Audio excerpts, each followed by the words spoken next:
So let's start with like remarketing, like in the purest sense of the word. What is it? Well, so when a user interacts with your website, they don't normally convert the first time, do they? So it's not normally they go into the consideration stage, they look at other businesses, other products. So remarketing is where you're remarketing to that user, so you're marketing again to that user. You might have a different message, a different tone of voice, something along them lines, just so you're back in that user's face and then maybe they'll convert at a later stage. Yeah, just staying visible to the user after they visited your website the first time. I think importantly is it's like Liam said, the key bit is it's after that first visit, not necessarily like after they've added something to their basket or after they've purchased before, which a lot of remarketing is thought of. I think the important thing is that as soon as someone's been to your website once, then it becomes remarketing.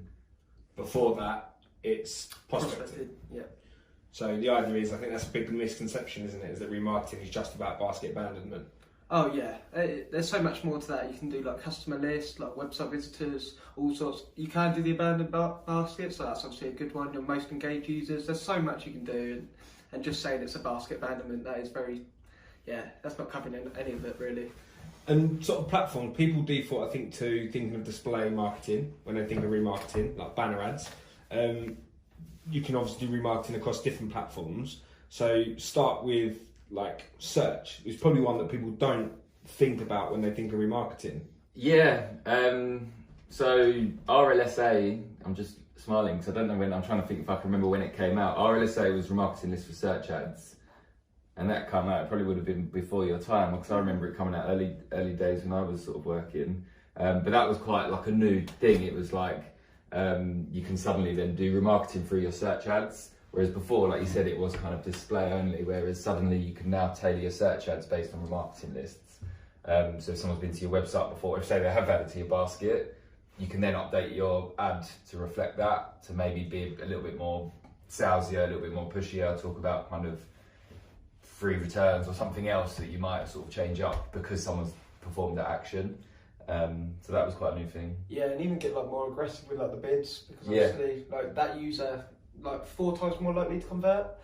So you want to be in that user's top 4 positions at the very least on the search results page. So yeah, I would always put like 50%, maybe even 100%, because likelihood their conversion rate's gonna be a lot higher. I remember when they launched it, Google, I think I was working at Havas at the time, Google came in and they were telling us about it. And they were like, yeah, you got to put like 300-400% bid modifiers on if someone's been to your website before. And everyone was like, you're just like trying to get us to spend loads of money. But it turned out they were right. And now it's not abnormal to have like Liam said, 100, 200, 300% bid modifier, because you'll pay more to get that user back because they've performed all the actions you wanted them to. And like Liam said, they're a lot more likely to convert. So you can obviously market to people in that way, but I guess exclusions would still come under remarketing, right? It's just they're the ads you don't show people. It's the same technique. Yep. Like you take an audience list, but it's not remarketing, but it's the same technique. Yeah, you collect audience lists, so people who have added to your basket, maybe you don't want to advertise to them anymore, don't know why, but then you would exclude them. So it's not necessarily remarketing, but does that make sense? The technique's the same. Yeah, the technique's the same, and obviously if they have converted in like the last 30 days and maybe it's a big product, you don't want to be remarketing, because obviously they've just bought, let's say it's a holiday, it's very unlikely they're going to book another holiday in like say 30 days, but you've got to remember like maybe after a 180 day period you need to get rid of that list and remarket again potentially, because they might be in the market again. So they can do it multiple ways. So the main one is to do like a customer list. So you give us like your email data, obviously staying with GDPR, but like you upload your email list and then we can remarket to them emails with like bid adjustments, a customer list sort of campaign. And then we can also use like the Google Analytics, so the website visitor data that you have on Google Analytics.